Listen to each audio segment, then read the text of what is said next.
Square is fading. Its previous titles aren't selling, and the company faces failure on a level so devastating, the only outcome is a shutdown of the entire company. Then, in the distance, a beacon of light appears, a shimmering crystal which the team at Square can place their hopes in. One last, final hope for salvation. A RPG game, a genre which at the time isn't exactly popular. A game called Final Fantasy. This game is a last-ditch effort to save the company, and if it fails, Square will fade out of history with a whimper rather than a bang. I mean, we've all heard that story, right? This illustrious game, this shining beacon of RPGdom, is what saved a lost and dying company. A last-ditch effort made by a company throwing caution into the wind. What if I told you that the story we've heard countless times isn't exactly correct? Pardon? It's true, Square was not doing as well as they might have hoped. The company had made a few hits on PC, such as Rad Racer, The Death Trap, and Will, The Death Trap 2. However, none of these had made as much profit as the company would have hoped. In fact, the company itself was not facing failure, its president was. There's an urban legend that the final in Final Fantasy meant that this was our last project. While we were having some hard times back then, the truth is that as long as the title could be shortened to FF, any word would have sufficed. It was initially going to be Fighting Fantasy, but there was already a board game out with the same name. Sakaguchi wasn't just the president of a company, but also a producer and a storyteller. He'd actually hit a bit of a slump in his gaming career. In Beyond Final Fantasy, a bonus DVD included in the PAL version of Final Fantasy X, he relates about his mindset and issues in 1987 when the first Final Fantasy was created. After switching over to the Famicom, there was a time when I wasn't happy with anything I was creating. I thought of retiring from the game industry, and I created Final Fantasy as my final project. That's why the title includes the word final. But for me, the title Final Fantasy reflects my emotional state at the time and the feeling that time had stopped. They say that technologically it's good to keep going, and each time we give it our all and expend out skills and energy until we can go no further. This is what I consider to be the Final Fantasy. The stories and characters change each time. This is because stories tend to limit a world, and I think by changing these aspects and creating new material for each title, we try to show our full potential. In a way, you can say that it serves as a type of challenge for us. If Sakaguchi's next project failed, he had resolved to quit his job as president of Square and go back to school to finish his degree in electrical engineering. Final Fantasy was not a last-ditch effort to save a company, but a last-ditch effort to save a man's will and creative drive. With ideas in head and pencil in hand, Sakaguchi gathered his team, composed of just 4 people at the time, and set out to create the game he'd always wanted to create, or fail utterly. Final Fantasy originally came out on the Famicom, or Nintendo Entertainment System, but over the years has subsequently been remade for several different video game consoles and handheld systems, including the MSX2 computers, converted and released by Microcabin, and the Bandai WonderSwan Color. It has also seen versions produced for 2 Japanese mobile phone service providers, the NTT Docomo Foma 900i series as Final Fantasy I, and the CDMA-1X Windows-compatible W21X series of mobile phones from AU-KDDI, released as Final Fantasy EZ, and has also been made available with the American mobile phone companies Sprint and US Cellular, and the Canadian mobile phone company Rogers. It's also been re-released for the franchise's 20th anniversary on the PSP with enhanced graphics, music, extra dungeons from Dawn of Souls, a GBA game packaging Final Fantasy I and II together, and bosses from every subsequent game up to that point. Speaking of Game Boy Advance releases, the game has frequently been packaged with the next game in the series, Final Fantasy II. Compilations of the two games have been released for the Famicom, the PlayStation, and the Game Boy Advance. Most recently, the game has been released on Windows phones as an Xbox Live title, but not on Xbox Live. Huh. The two have also been released separately for iOS systems. The game's battle system was designed by Hiroyuki Ito, who had never previously played any sort of RPG before developing for Final Fantasy. Did you know that Ito used professional sports as inspiration, specifically American football, with parties lining up on either side of the screen, or field, each side with their own strategy? Akitoshi Kawazu also worked on the battle system and wanted to use as much from his main love as possible, Dungeons & Dragons. There were certain precepts to Dungeons & Dragons that were used in the game, like zombies always being weak against fire, monsters made of fire being weak against ice, certain things being weak against certain other things, and strong against yet other things. Up until that point, Japanese RPGs were ignoring these kinds of relationships, instead of just going for, I have a sword, here's a monster, smack it really hard until it dies. Kawazu found this irritating and wanted to incorporate these precepts of Western RPGs into Final Fantasy.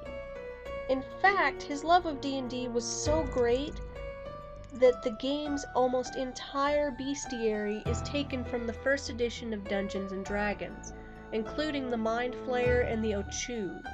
The original magic system is also inspired by Dungeons & Dragons, with the Vancian spells per day system and with many spells and their effects, and even spell levels mapping directly to counterparts in the Dungeons & Dragons spell list. Before the game was finished, the team of 4 became a team of 7, adding Nasir Gabelli as lead programmer and famous artist Yoshitaka Amano as head artist for the series, along with Nobuo Uematsu in his 16th work of video game musical composition. The company initially forecast the game to sell around 200,000 copies, but Sakaguchi was upset with that number and demanded at least 500,000 be made. The company still put the limit at 200,000, so when the first pack came to the production facility, Sakaguchi took every single ROM and cartridge to every publication out at the time and did his own PR with the game. Remember how I mentioned Amano a minute ago? Ever wonder how he got in on the project? Well, one of the other members on the team saw Amano's art at a museum exhibition and took prints to show Sakaguchi, who was having such a hard time finding a look that he liked for his game.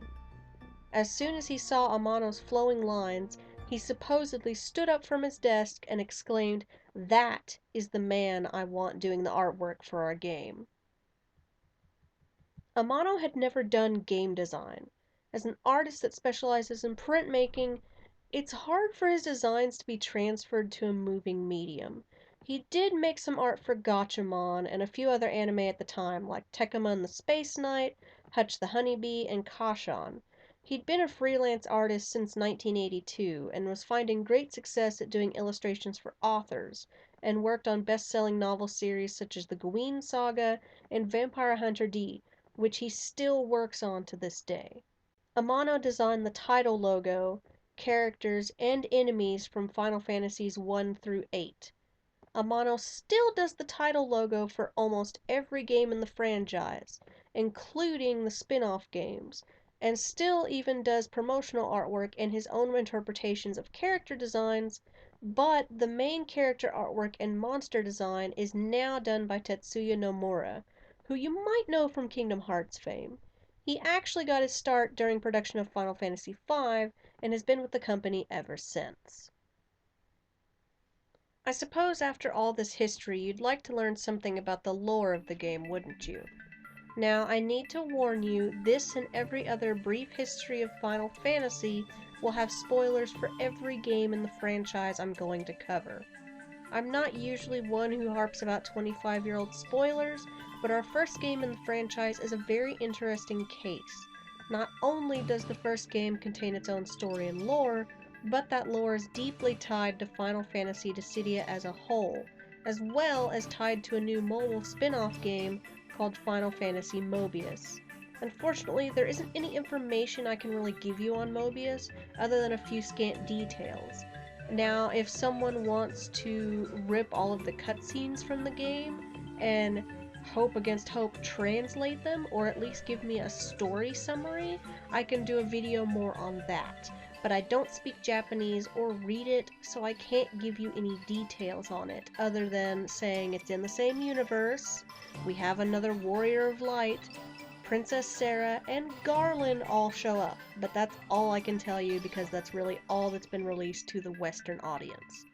But as for Dissidia, that's going to be another video entirely. Dissidia and Duodecim, I'll probably cover Duodecim because it's both games in one, has such a large and convoluted story, it has to be a video entirely to itself. But it's going to be likely the last video I do for Brief History of Final Fantasy. Partially because at that point we'll have the arcade version out, and even though that supposedly doesn't have a story, we might at least hear then if we're actually going to get that PlayStation 4 version of the game.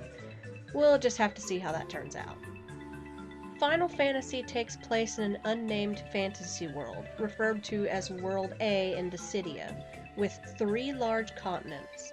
The world's elemental powers are determined by the state of 4 glowing crystals, called orbs in the original North American version, and each crystal governs one of the 4 classical elements: earth, fire, water, and wind.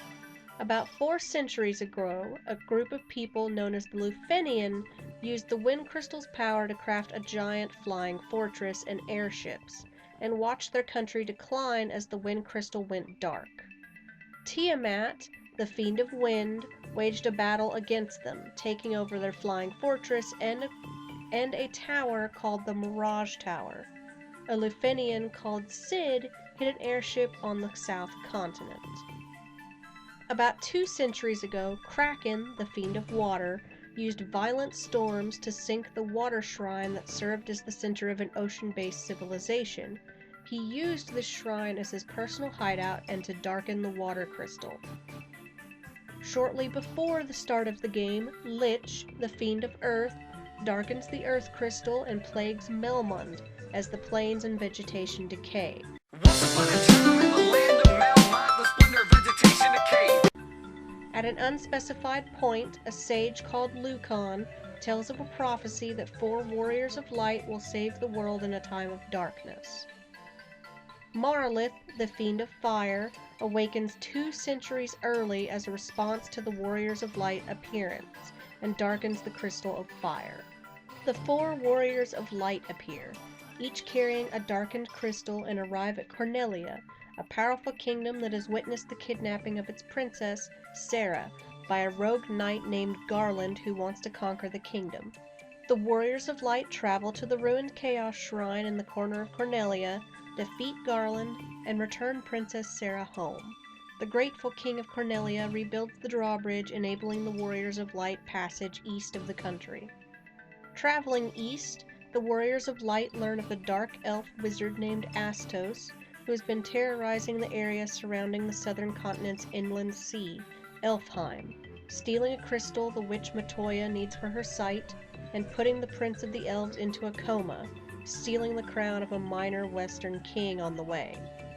As they travel, they liberate the town of Pravoka from a band of pirates and acquire the pirate's ship for their use.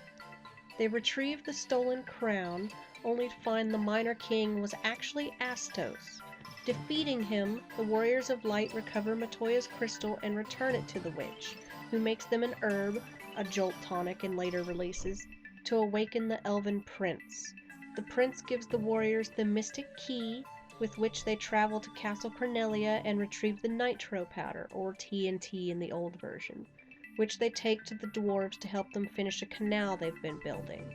With the rock cleared, the Warriors of Light proceed into the greater world. Sailing to Melmond, the Warriors of Light seek out and destroy the Fiend of Earth, the Lich, who is responsible for the Earth's rotting. The Warriors of Light enter the volcano Mount Gulg and defeat the Fiend of Fire, Marlith, who is awakened 200 years prematurely by the defeat of Lich. The warriors acquire an airship and visit the Cardia Islands to meet with the Dragon King Bahamut, who gives them the task of surviving the Citadel of Trials and getting a rat's tail as proof of their deeds. When they return with the rat's tail, he upgrades their job classes. The warriors defeat the Fiend of Water, the Kraken, in an underwater palace near Onrak, and Tiamat, the Fiend of Wind, in the Flying Fortress. The four fiends defeated and the crystals restored, the warriors find their quest is not yet over. The power of the four restored crystals is still being absorbed by an unknown entity through a time portal located in the Chaos Shrine. Once they travel 2,000 years into the past, the Warriors of Light meet the four Archfiends, newly created by Chaos, and defeat them, before Chaos can send the Archfiends into the future to bring Garland back to the past, shortly before he would die, during his fight with the Warriors of Light. Chaos turns out to be Garland, who was not killed, but brought back into the past by the four fiends and empowered by the energy stolen from the foreign crystals to become Chaos. Garland originally created the time loop to live forever. The Warriors of Light, upon defeating Chaos, return to their own time. Having broken the time loop, peace has returned to the world.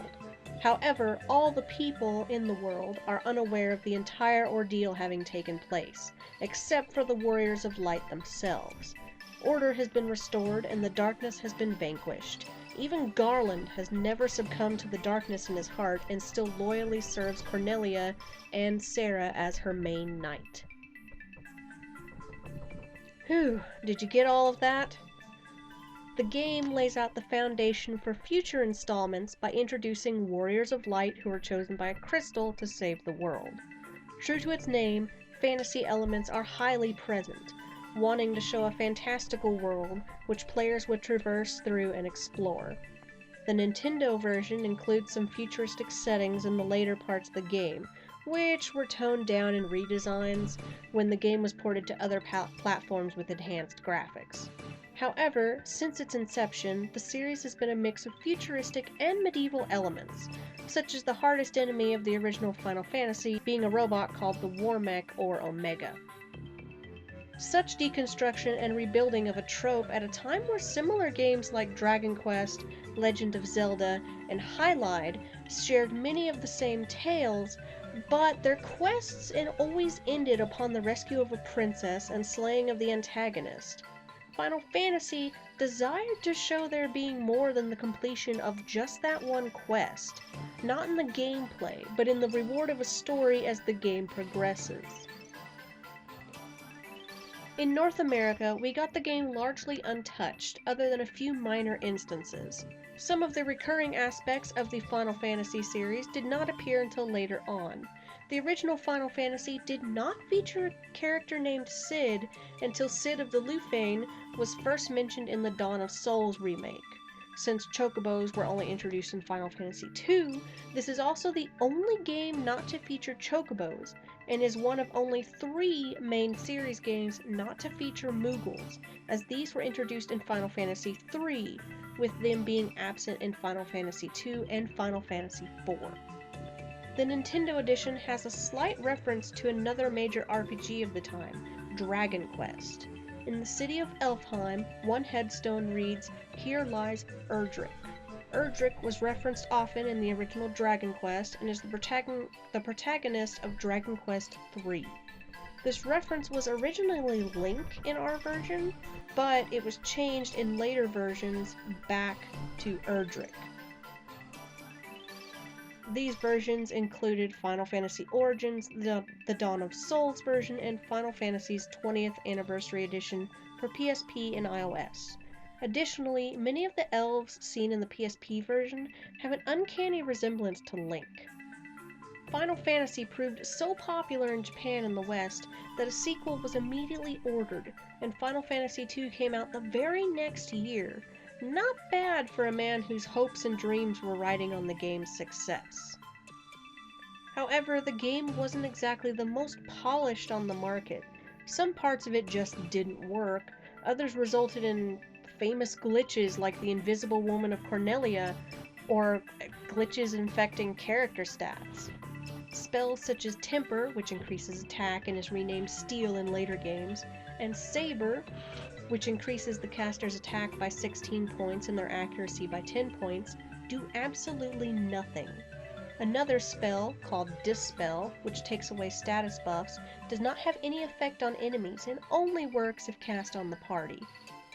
Focus, another spell that increases attack power, always misses, and Fokara, instead of lowering the evasion of enemies by 10 points, instead raises their evasion by 10, making them harder to hit.